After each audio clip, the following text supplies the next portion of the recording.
قرآن محض بچوں کے لیے نہیں ہے کہ وہ مکتب مدرسے کے اندر پڑھا کریں. کیا قرآن بڑوں کے لیے نہیں اترا؟ کیا قرآن صرف مردوں کے ایصال ثواب کے لیے، قبرستانوں کے لیے، زندوں کے لیے نہیں ہے؟ کیا قرآن صرف اور صرف شاپنگ سینٹر یا دکان و مکان کی اوپننگ کے لیے نازل ہوا تھا؟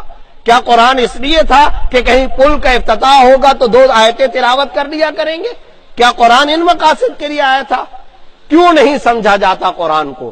کیوں نہیں راتیں گزاری جاتی قرآن کے سمجھنے اور فہم اور تفسیر کے اندر؟ آج ویسٹ کا تعلق قرآن کے ساتھ ریسرچ کا ہے، تحقیق کا ہے، اور امت مسلمہ کا تعلق قرآن کے ساتھ محض برکت اور محض صرف اور صرف تلاوت کا رہ گیا ہے.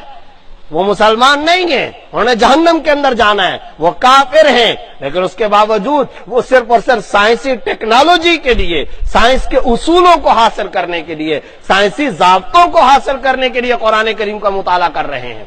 آکسفورڈ کے یہودی لیکچرر قرآن کے اوپر لیکچر دے رہے ہیں.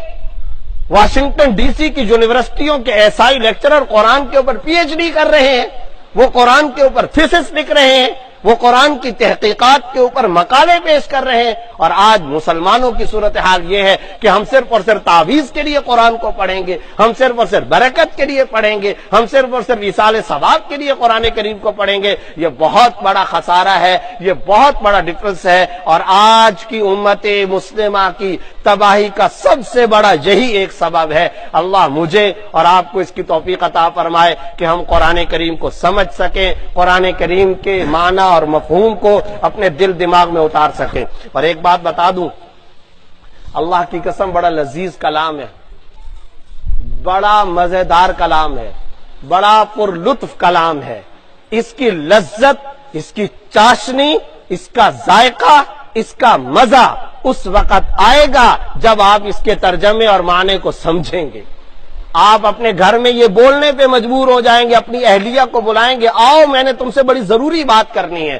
دیکھو سورہ بقرہ کی آیت نمبر 85 میں اللہ نے کیا فرما رکھا ہے، دیکھو سورہ انفال کی آیت نمبر 12 میں اللہ نے کیا کہہ رکھا ہے. آؤ میرے بچوں میں تمہیں بتاؤں سورہ یوسف کے اندر اللہ نے کیا احکام دیے ہیں، سورہ نمل کے اندر اللہ رب العزت نے کیا احکام دیے. آپ اپنے بچوں، اپنی اولاد سے بزنس اور تجارت سے زیادہ قرآن پر بات کریں گے. آپ کے گھر کے کھانے کی ٹیبل پر قرآن کے تذکرے ہوں گے، آپ کی مجلسوں میٹنگز کے اندر قرآن کے تذکرے ہوں گے. کب؟ جب اس کی چاشنی سے ہم آگاہ ہوں، ہم واقف ہوں کہ اللہ رب العزت کیسی لذت والی بات ارشاد فرماتے ہیں، کیسی مزیدار بات ارشاد فرماتے ہیں. آپ صلی اللہ علیہ وسلم ایک قبرستان کے قریب سے گزر رہے ہیں. گزرتے ہوئے چند منافقین نے چند ہڈیاں اٹھائیں اور اٹھا کر کے کہا، اے محمد صلی اللہ علیہ وسلم، آپ قرآن کریم کے اندر بار بار یہ آیات پڑھتے ہیں اور ہمیں سناتے ہیں، اور آپ بار بار ہمیں یہ عقیدہ تازہ کرواتے ہیں، عقیدہ آخرت آخرت آخرت میں جواب دہی کا احساس. آپ ہمیں بار بار کہتے ہیں کہ ان انسانوں کو دوبارہ اٹھایا جائے گا اور سوال و جواب کیے جائیں گے. یہ ہڈیاں، ان مردہ ہڈیوں کو تمہارا رب دوبارہ زندہ کرے گا اور دوبارہ گوشت پوش کا انسان بنا کر کے کھڑا کرے گا.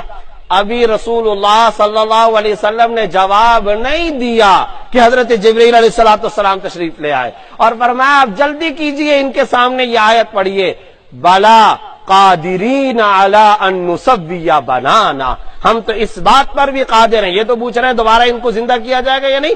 ہم تو اس بات پر بھی قادر ہیں کہ اس دنیا کے اندر یہ جو انسان تھا، وہ انسان جو چلتا پھرتا تھا، اس کا جو بدن اور اس کی جو باڈی تھی، اس باڈی وجود اور بدن میں جو ہاتھ تھا، اس ہاتھ میں جو انگلی تھی، اور اس انگلی کے اوپر جو پورا تھا، بنان عربی میں کہتے ہیں پورے کو، یہ جو پورے تھے، ان پوروں کے اندر جو باریک باریک لکیریں اور خطوط ہیں، ہم انہی جیسے خطوط کے ساتھ اور لکیروں اور پوروں کے ساتھ دوبارہ اس انسان کو پیدا کر کے اپنے سامنے کھڑا کر لیں. آکسفورڈ کا ایک یہودی لیکچرر یہ آیت پڑھ کر کے مسلمان ہوا. اس نے کہا میں حیران ہو گیا کہ اتنی گہری بات. آپ جانتے ہیں کہ پوری دنیا میں اگر کوئی دستاویز پر دستخط نہ کر سکے تو وہ کیا کرتا ہے؟ وہ نشان انگوٹھا لگاتا ہے. یونائٹڈ نیشن کا آج یہ قانون بن چکا ہے کہ اگر کوئی آدمی کسی پیپر پہ سائن نہ کرے تو وہ کیا کرے گا؟ انگوٹھے کا نشان لگائے گا. کیوں؟ اس لیے کہ آدم علیہ السلام سے لے کر قیامت تک کسی ایک انسان کے بھی انگوٹھے کے نشان کے اندر جو انگلیوں کے خطوط ہیں، جو پورے کی باریک لکیریں کسی ایک انسان کے دوسرے سے کبھی میچ نہیں کرتے. وہ کہتا ہے میں حیران ہو گیا حضرت محمد الرسول اللہ صلی اللہ علیہ وسلم جس کے اوپر کسی استاذ کا احسان گوارا نہیں کیا گیا، جس نے کبھی بستہ نہیں اٹھایا، جس نے کبھی کسی یونیورسٹی اور مدرسے کے اندر جا کر کے تعلیم نہیں حاصل کی، وہ اپنی زبان سے یہ کلام ادا کر رہا ہے. میں سمجھ گیا یہ اسی کا کلام ہو سکتا ہے جو خالق انسان ہو، جو خالق کائنات ہو. یہ بات وہی کر سکتا ہے. ہم اس جیسے انسان کے انگلی کے پورے بھی دوبارہ اسی طرح بنا کر اس انسان کو اپنے سامنے کھڑا کر دیں گے. یہ ایک آیت ہے جس کا میں نے آپ کو بتایا کہ اس کے اندر کیا گہرائی ہے، کیا لذت ہے. ذرا پڑھیں تو صحیح اس کا معنی مفہوم کیا ہے.